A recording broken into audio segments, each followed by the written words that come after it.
오늘 함께 읽을 성경 말씀은 요한복음 21장 1절에서 14절 말씀입니다. 요한복음 21장 1절에서 14절 말씀입니다. 오늘은 7절 말씀을 읽어드리겠습니다. 예수께서 사랑하시는 그 제자가 베드로에게 이르되 주님이시라 하니 시몬 베드로가 벗고 있다가 주님이라 하는 말을 듣고 겉옷을 두른 후에 바다로 뛰어내리더라. 아멘. 오늘 함께 생각할 주제는 메멘토, 기억장치입니다. 본문 요한복음 21장은 예수님이 돌아가신 후 물고기를 잡으러 간 제자들에게 나타나신 에피소드인데요. 이렇게 연결해서 보시면 좋을 듯합니다. 예수님은 부활 이후 마리아에게 나타나셨고, 제자들과 도마에게 나타나셨고, 또 물고기 잡는 제자들에게 나타나셨고, 또 누가복음에서는 엠마오 도상의 제자들, 또 사도행전 1장 3절에 기록된 것처럼 40일 동안 자신의 사람들에게 나타나셔서 하나님 나라의 일을 말씀하셨습니다. 예수님이 한 사람 한 사람 또 한 그룹 한 그룹들을 만나시면서 회복하셨다는 사실을 먼저 기억하셔야 합니다. 주님은 찾아오시는 분이시고 회복을 만들어내시는 분이라는 것이죠. 그렇다면 요한복음 13장 1절처럼 자신의 사람들을 사랑하시되 끝까지 사랑하심이 계속해서 우리에게 보여지고 있는 것입니다. 오늘 본문에서는 제자들이 물고기를 잡으러 갑니다. 하지만 밤을 새도록 아무것도 잡지 못합니다. 4절입니다. 날이 새어갈 때에 예수께서 바닷가에 서셨으나 제자들이 예수이신 줄 알지 못하는지라. 6절입니다. 이르시되 그물을 배 오른편에 던지라 그리하면 잡으리라 하시니 이에 던졌더니 물고기가 많아 그물을 들 수 없더라. 어디선가 많이 본 듯한 장면이 연출됩니다. 밤새 수고했으나 잡지 못한 베드로에게 그물을 내리라 하셨고 앞으로는 사람 낚는 어부가 되리라고 하셨던 사건이 떠오르는데요. 그 사건의 당사자는 어땠을까요? 네, 요한도 이 상황을 바로 기억해냈고 보지 않아도 주님이 틀림없다 확신합니다. 베드로는 예수님을 조금이라도 더 빨리 보기 위해 물로 뛰어들어 헤엄쳐 갑니다. 오늘 제자들은 어떻게 예수님을 알아보았을까요? 네, 이 사건은 예수님과 베드로, 제자들과의 특별한 사인이었습니다. 주님 만난 기억, 그 기억이 작동했던 것이죠. 우리는 여행을 갈 때 기념품을 사옵니다. 영어로는 메멘토라고 부르는데요. 이 기념품을 사오는 이유는 뭘까요? 그 시간과 그 장소, 소중한 추억을 남기기 위해서입니다. 그래서 딱히 많이 쓰지도 않는 열쇠고리나 병따개, 냉장고 자석, 목걸이 등등을 사옵니다. 그 나라 국기가 그려져 있거나 휴양지를 상징하는 캐릭터들을 가져오는 거죠. 저도 캄보디아에서 사온 텀블러가 있는데요. 그냥 보면서 그랬었지 하는 기억을 되살려내곤 합니다. 다시 말하면 캄보디아 여행을 기억나게 하는 메멘토는 바로 캄보디아 텀블러입니다. 텀블러 하나로 많은 기억이 떠오르게 되는 것이죠. 캄보디아 스타벅스는 커피가 비쌌고 또 올드마켓은 좋았고 음식들은 생각보다 맛이 있었고 날씨는 더웠고 여러 가지 일들을 기억하게 되는 거죠. 오늘 말씀을 묵상하며 우리가 기억할 부분은 우리에게 주님과의 쌓인 메멘토, 기억 장치를 기억해내셔야 합니다.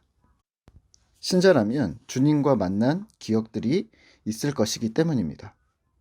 어떤 이들은 어린 시절 수련회를 통해서 또는 젊을 때 교회 활동을 통해서 또는 말씀을 읽다가 또는 사건 사고를 통해서 회복되는 일을 통해 주님을 경험했을 텐데요.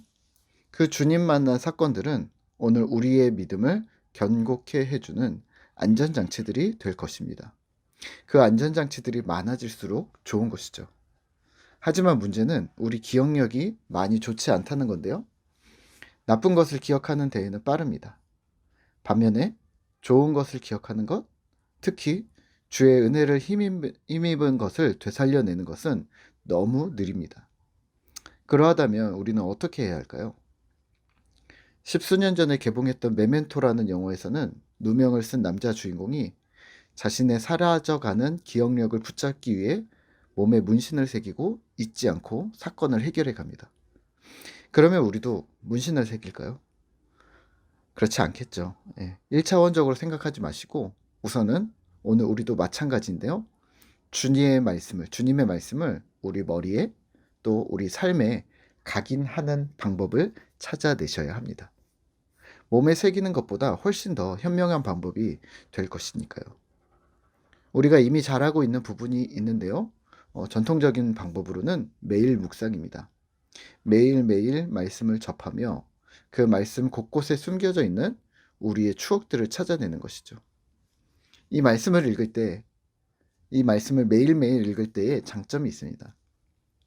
말씀을 읽는 빈도가 매일이 되고 그때 그 상황에 주셨던 하나님의 은혜, 깨달은 말씀들, 또 내 상황들과 말씀의 괴리 앞에서 고민하며 몸부림쳤던 그 상황들, 또 그날 말씀 때문에 회복이 되었고 기쁨이 되었던 말씀들, 또 나를 격려하거나 책망했던 말씀들, 그래서 말씀에 깃들여진 나의 추억들이 메멘토, 기억 장치들이 되셔야 합니다.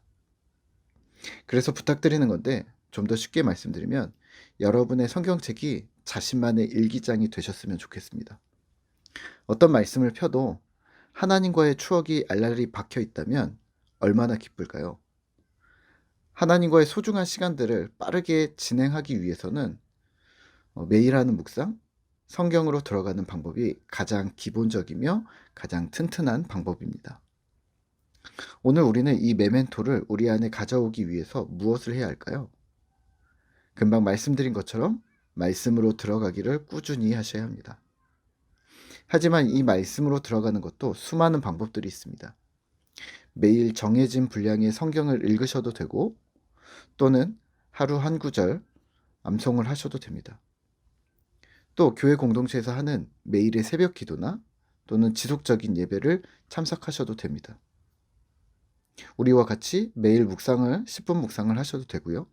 성경 공부 같은 팀을 만들어 소그룹으로 들어가셔도 됩니다. 또는 양질의 경건 서적들을 선별하여 읽으시는 것도 큰 도움이 될 것입니다. 성경 자체가 너무 딱딱해서 어렵게 느껴지신다면 임시 방편으로 쉬운 세미나나 초보적인 책을 읽으시는 것도 필요합니다. 한국교회가 오랜 시간 동안 심혈을 기울여 만들어낸 좋은 도구들이 많이 있다는 것을 기억해 주시죠. 부탁드리건대 내 머리로 혹은 나 혼자 신앙생활하셔서는 안 됩니다. 글을 쓰기 전에 시간을 들여 개요를 작성하는 것처럼 또 우리가 마트로 장을 보러 가기 전에 구입할 물품의 목록들을 적어두는 것처럼 신앙생활도 그때그때 즉흥적으로 하지 마시고 미리 준비를 해보시죠. 이걸 경건훈련이라고 하는데요. 오늘 하루 우리 각자의 신앙을 점검하시면서 내일부터 무엇을 할 것인가 계획을 세우는 소중한 시간을 오늘 들여보시는 것도 좋을 듯합니다. 부활의 주님 큰 은혜가 오늘 우리 꿈터 공동체에 있기를 소망합니다. 함께 기도하겠습니다. 하나님 감사합니다. 오늘 우리에게 하나님을 기억할 수 있는 기억 장치들을 만들어 주셔서 감사합니다. 우리가 자꾸 주님에 대한 사랑 또 주님의 베풀어 주신 은혜들을 자꾸 잃어버리는데 하나님 이 기억 장치들을 통하여 우리가 주님의 사랑 가운데 주의 은혜 가운데 항시 머물러 있을 수 있도록 주님 도와주시옵소서. 우리의 경건 훈련이 꾸준히 지속되어져야 하는 이유가 그와 같습니다. 주님께서 우리를 붙드신다는 사실, 주께서 우리와 함께하고 있는 사실을 우리가 잊지 않기 원하오니 주님 오늘도 우리에게 힘을 주시고 이 경건 훈련을 위해 오늘도 우리의 시간을 들여 차근히 계획을 세워보는 귀한 하루가 되어주도록 주의 은혜를 더하여 주시옵소서. 주께서 우리 가운데 함께 하심을 믿습니다. 예수님의 이름으로 기도드립니다. 아멘.